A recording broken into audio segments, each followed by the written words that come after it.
BJP সরকারের কি উন্নয়নমূলক কাজ করছে, কি পাইছেন না, আমরা মোদিজি যে সুযোগ সুবিধা দিতেছে আপনারা পান কিনা, আমরা বাড়িয়ে আমরা থেকে খোঁজখবর নিতাম আইছি, এবং কি অসুবিধা আছে, কি পাইছেন না, আমরা খোঁজখবর নিতাম আইছি। মানে কি পাইছেন আপনি? আমরা 2018 পরে আমাদের বিজেপি সরকার এই ত্রিপুরাতে আসার পরে আমরা ল্যাট্রিন ঘর হইতে, পানীয় জল হইতে, এই বসত ঘর হইতে, কারেন্ট হইতে, চাল ফ্রি হইতে আমরা সব পেয়েছি। এবং সিপিএম 25 বছরের মধ্যে আমরা কোনোটাই পাইছি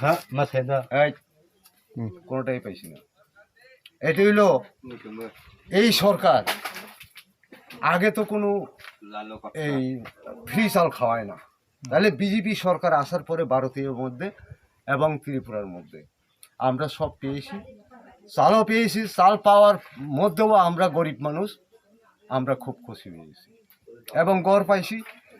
এই ঘর আমরা ঘর নাই, ঘর পাইছি, তাতে আমরা খুশি হয়েছি। এই সরকার আরও সামনে আসার জন্য আমরা চাই। এই হলো আমাদের বক্তব্য।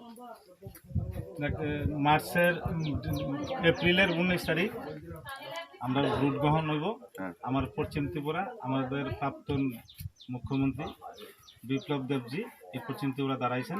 হ্যাঁ, পদ্মচিহ্নে ভোট দিয়ে জয়যুক্ত করব। হ্যাঁ, এটা আমরা চাই।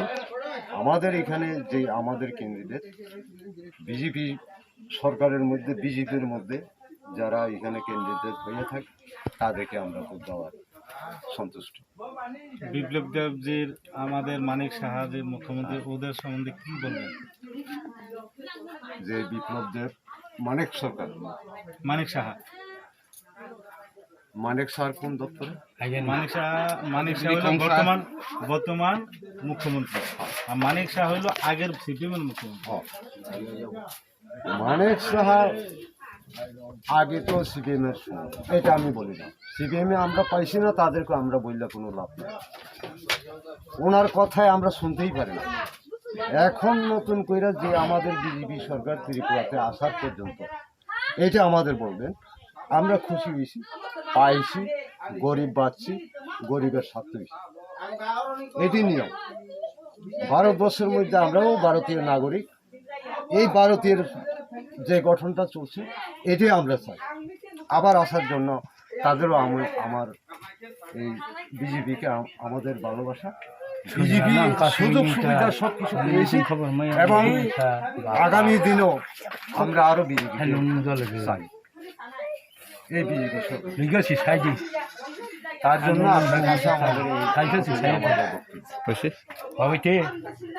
আমাদের এখানে যে ক্যান্ডিডেট আছে আমরা চাই ওনারে যেভাবে হোক বিপুল ভোটে ওনাকে পাস করার জন্য। আমরা বিরোধী সরকার চাই না।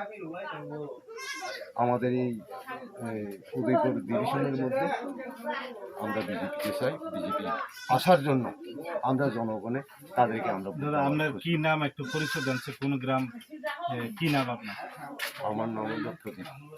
এটা আপনার গ্রামের নাম একটু ঠিকানা দেন। আমার এইটা হইল একটু জোরে গন্ডাবাড়ি। কি নাম বল? প্রদীপ দেববর্মা। আমরা গন্ডাবাড়িতে থাকি। থ্যাংক ইউ দাদা, নমস্কার।